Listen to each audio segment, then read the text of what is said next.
নমস্কার, দেখছেন কলকাতা টিভি। সঙ্গে রয়েছে আমি স্বর্ণালী। শুরু করছি সংবাদ সারাদিন। সংবাদ সারাদিনের প্রথমেই যে খবরের দিকে নজর রাখবো, গার্ডেন রিচে বেআইনি বাড়ি ভাঙার কাজ বন্ধ। স্থানীয়রা বিক্ষোভ দেখিয়েছেন এবং সেই কারণেই সেই গার্ডেন রিচে বাড়ি ভাঙার কাজ বন্ধ করা হয়েছে। ইতিমধ্যেই আপনারা জানেন যে বেআইনি বাড়ি ভাঙার নির্দেশ দিয়েছিল কলকাতা পুরসভার পক্ষ থেকে। সেই বাড়ি ভাঙার নির্দেশ দেওয়া হয়েছিল এবং সেই কাজ বন্ধ করা হয়েছে স্থানীয়দের বিক্ষোভের কারণে। সরাসরি রয়েছেন প্রতিনিধি শুভ্রজিৎ চক্রবর্তী, আমরা কথা বলবো তার সঙ্গে। শুভ্রজিৎ, ঠিক কি কারণে এই বেআইনি বাড়ি ভাঙার কাজ বন্ধ করা হয়েছে, কি দাবি করছেন স্থানীয়রা?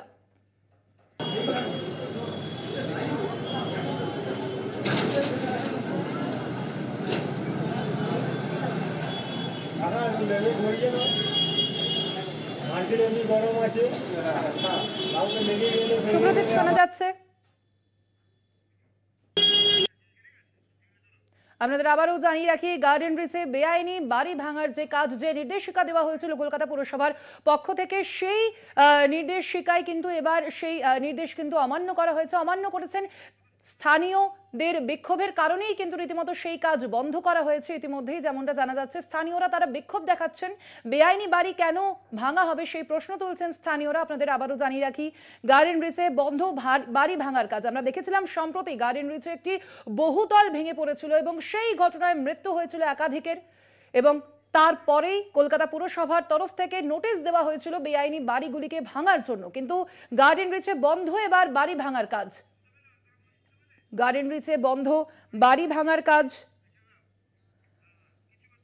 স্থানীয়রা বিক্ষোভ দেখাচ্ছেন, সেই কারণেই বন্ধ করা হয়েছে বাড়ি ভাঙার কাজ, এমনটাই জানা গেছে। আগে কলকাতা পুরসভার তরফ থেকে নোটিশ দেওয়া হয়েছিল যে এই এলাকায় যে বেআইনি বাড়িগুলো রয়েছে, বিপজ্জনকভাবে যে অবস্থান করছে যে বেআইনি বাড়িগুলি, সেগুলোকে ভাঙতে হবে। কিন্তু সেই নির্দেশ কিন্তু এবার পালন করা গেল না। মূলত স্থানীয়রা যারা রয়েছেন তাদের বিক্ষোভেই মূলত এই নির্দেশ পালন করা যায়নি, এমনটাই জানা যাচ্ছে। গার্ডেন রিচ থেকে সরাসরি রয়েছেন আমাদের প্রতিনিধি শুভ্রজিৎ চক্রবর্তী। শুভ্রজিৎ, যে প্রশ্নটা তোমার কাছে রাখছিলাম আমি, যে গার্ডেন রিচ সম্প্রতি যে ঘটনা ঘটেছে তার পরবর্তীতেই কিন্তু পুরসভার এই নোটিশ ছিল যে বেআইনি বাড়িগুলিকে ভাঙতে হবে, কিন্তু তার পরিপ্রেক্ষিতে স্থানীয়রা কেন বিক্ষোভ দেখাচ্ছেন, কি দাবি করছেন তারা? দেখো, একেবারেই গার্ডেন রিচের যে ঘটনা, সেই ঘটনার পর কিন্তু কলকাতা কর্পোরেশনের তরফে এই বেআইনি বাড়ি নিয়ে কিন্তু তৎপর হয় প্রশাসন, এবং যেটা কর্পোরেশনের তরফ থেকে আজ দেখা যায় যে 11:15 নাগাদ কিন্তু কর্পোরেশনের 40 জনের একটি দল তারা কিন্তু আসে এই গার্ডেন রিচে এই জায়গায় কিন্তু আসে, এবং আমার পিছনে যে বিল্ডিংটি রয়েছে সেই বিল্ডিংটি ভাঙার জন্য কিন্তু 40 জন কর্পোরেশন থেকে আসে এবং ভাঙার কাজ শুরু হয়। কিন্তু তারপরই এই বাড়িতে যারা থাকেন এবং জমির মালিক স্থানীয়রা কিন্তু বাধা দেয়। মূলত তাদের যেমনটা দাবি যে এই বাড়ি যদি ভেঙে দেওয়া হয়, যারা এই বাড়িতে থাকেন তারা কোথায় থাকবেন, অর্থাৎ তাদের পুনর্বাসনের একটা প্রশ্ন উঠে যাচ্ছে।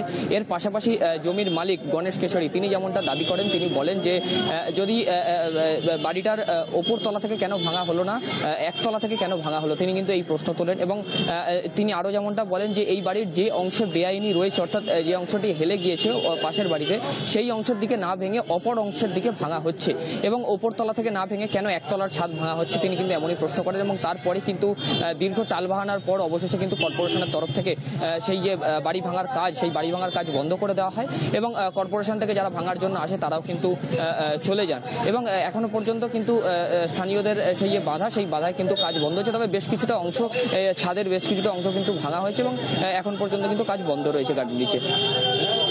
ধন্যবাদ তোমাকে শুভ্রজিৎ। আমাদের সঙ্গে ছিলেন আমাদের প্রতিনিধি শুভ্রজিৎ চক্রবর্তী।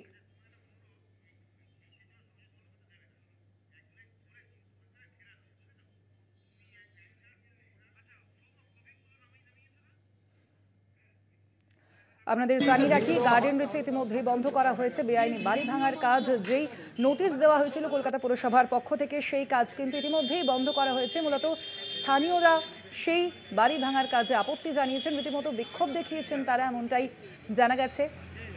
গার্ডেন রিচে বন্ধ বাড়ি ভাঙার কাজ, বেআইনি নির্মাণ যেগুলি ছিল সেইগুলি ভাঙার নির্দেশ দেওয়া হয়েছিল কলকাতা পুরসভার পক্ষ থেকে। গার্ডেন রিচে বহুতল ভেঙে যাওয়ার যে ঘটনা আমাদের সামনে এসেছিল, এবং সেই ঘটনায় কিন্তু বহু মানুষের মৃত্যু হয়েছিল, এবং তার পরবর্তীতেই পুরসভার পক্ষ থেকে এই নোটিশ কার্যকর করা হয়েছিল যে এই এলাকায় যে যে বেআইনি বাড়িগুলি আছে সেগুলো ভাঙার কাজ করতে হবে। তবে সেই কাজ স্থানীয়দের বিক্ষোভে আপাতত বন্ধ।